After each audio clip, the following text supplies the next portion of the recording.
ஆண்டவர் இயேசு கிறிஸ்துவில் பிரியமான சகோதர சகோதரிகளே, கிறிஸ்துவின் சமாதானம் உங்களோடு இருப்பதாக. ஆண்டவரின் இறைவாக்கு என்று இடைவிடாது ஜெபிப்பது என்பதற்கு ஒரு அழகான ஓமையை ஆண்டவர் சொல்கிறார். இந்த ஓமையை சொல்லி குறிப்பாக கைம்பெண் ஒருவர் நீதியற்ற நடுவனிடம் சென்று தொந்தரவு செய்வதனால் அவர் நீதி வழங்குகிறார். ஜெபிப்பது என்பது தொந்தரவு செய்கின்ற அளவிற்கு இடைவிடாது ஜெபிக்க வேண்டும் என்கிறார். கடவுள் நம்மீது நிறைந்த அன்பை கொண்டிருக்கிறார். எனவே நம்மை வெளிப்படுத்த நாம் ஜெபிக்க வேண்டும். இயேசு ஜெபித்தார். அதிகாலையில் எழுந்து ஜெபித்தார். தனிமையான இடத்திற்கு சென்று ஜெபித்தார். சீடர்களை தேர்ந்தெடுப்பதற்கு முன்பாக ஜெபித்தார். கடல் மீது நடப்பதற்கு முன்பாக இரவு முழுவதும் ஜெபித்தார். ஞானஸ்நானம் வாங்குவதற்கு முன்பாக ஜெபித்தார். ஆண்டவரே, எங்களுக்கு ஜெபிக்க கற்றுத்தாரும் என்று சொன்னபோது அவருடைய வாயிலிருந்து வந்த அற்புதமான ஜெபம் நமக்கு இன்றும் ஜெபிப்பது எப்படி என்பதை கற்றுக் கொடுத்து கொண்டே இருக்கிறது. பேதுருவினுடைய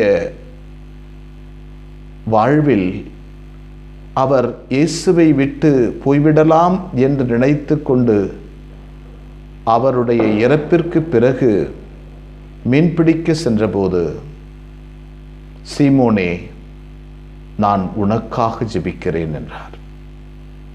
உன் விசுவாசம் தளர்ந்து விடாமல் இருக்க நான் ஜெபிக்கிறேன் என்கிறார். என்றும் நம் ஒவ்வொருடைய பெயரையும் சொல்லி அவர் ஜெபிக்கிறார். நமக்காக அவர் ஜெபித்துக் கொண்டே இருக்கிறார். சிலுவையில் நின்று நமக்காக ஜெபித்தார்.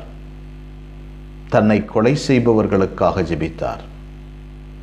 தன்னுடைய உயிரை கடவுளிடம் ஒப்படைத்துக் கொண்டு ஜெபித்தார். நாமும் ஜெபிக்க அழைக்கப்படுகிறோம். கேளுங்கள், உங்களுக்கு கொடுக்கப்படும். தேடுங்கள், நீங்கள் கண்டடைவீர்கள். தட்டுங்கள், உங்களுக்கு திறக்கப்படும். ஜெபிக்க சொல்லுகிறார். குழந்தை தன் தந்தையிடம் பேசுவது போல பேச சொல்லுகிறார். இன்றைய இறைவாக்கில் குறிப்பாக முதல் வாசகத்தில் விடுதலை பயண நூலில் ஆரோனும் மோசேவும் கடவுளை நோக்கி ஜெபித்து கொண்டு தன்னுடைய கரங்களை கடவுளை நோக்கி தூக்கி கொண்டிருக்கின்ற வரையில் அமலோக்கியர்கள் தோல்வியடைந்து கொண்டே இருந்தார்கள். தன்னுடைய கை இறங்குகின்ற போது, தன்னுடைய ஜெபக்குரல் இறங்குகின்ற போது இஸ்ராயலர்கள் தோல்வியுறுகிறார்கள். ஜெபிக்கின்ற போது நாம் வெற்றி பெறுவோம். ஜெபிக்க அல்லாமல் இருக்கின்ற போது நாம் தோல்வி பெறுவோம். ஏனென்றால் கடவுளின் அருளை நாம் பயன்படுத்தி கொண்டே இருக்கின்ற வரையில் நாம் வெற்றி வீரர்கள்.